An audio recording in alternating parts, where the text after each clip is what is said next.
SIR নিষ্পত্তি অর্থাৎ SIR এর তথ্য বা নথি যাচাইয়ে এবার সিভিল জজ নোটিশ হাইকোর্টের।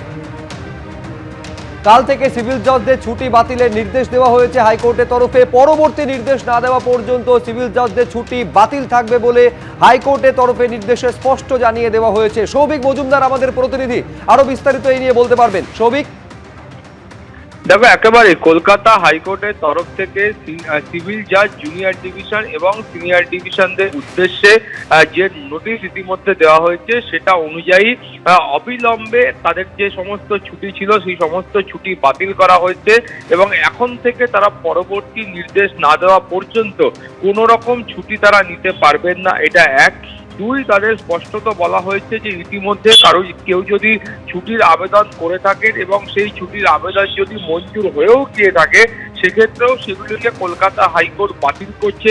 শুধুমাত্র স্বাস্থ্যজনিত কারণ থেকে থাকলে সেই ছুটি মঞ্জুর করা হয়েছে, না হলে বাকি সমস্ত ছুটি বাতিল করা হয়েছে।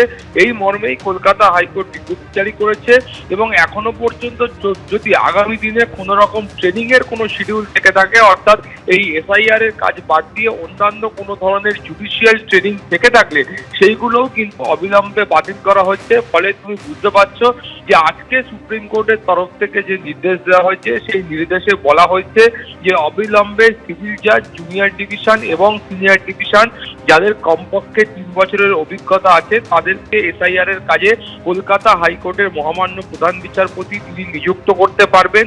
এছাড়াও এখানে বলা হয়েছে যে যদি এই সিনিয়র জাজ জুনিয়র ডিভিশন এবং সিনিয়র ডিভিশন তারা যদি সংখ্যায় পর্যাপ্ত না হন, অর্থাৎ যদি ঠিকঠাকভাবে যে সংখ্যায় কলকাতা হাইকোর্ট মনে করছেন সেই সংখ্যার লক্ষ্যমাত্রা যদি কলকাতা হাইকোর্টে পূরণ না হয়, তখন গিয়ে শুধুমাত্র ঝাড়খণ্ড এবং উড়িষ্যা থেকে বাকি যে জুডিশিয়াল অফিসাররা আছে সেই অফিসারদের নিয়োগ করা যাবে।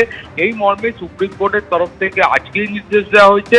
ফলে তারপরেই আমরা দেখলাম যে কলকাতা হাইকোর্টের তরফ থেকে আপাততভাবে যারা জুডিশিয়াল অফিসার ছিলেন তাদের সমস্ত ছুটি বাতিল করা হলো এবং কারোর আগে থেকে ছুটি নেওয়া থাকলে সেটাও বাতিল করা হলো এবং কারো যদি এই সময়ের মধ্যে বদলি হয়ে থাকে এবং তিনি যদি সংশ্লিষ্ট কোর্টের চার্জ না নিয়ে থাকে তাকে অবিলম্বে আগামীকালের মধ্যে সেই কোর্টের গিয়ে চার্জ দিতে হবে।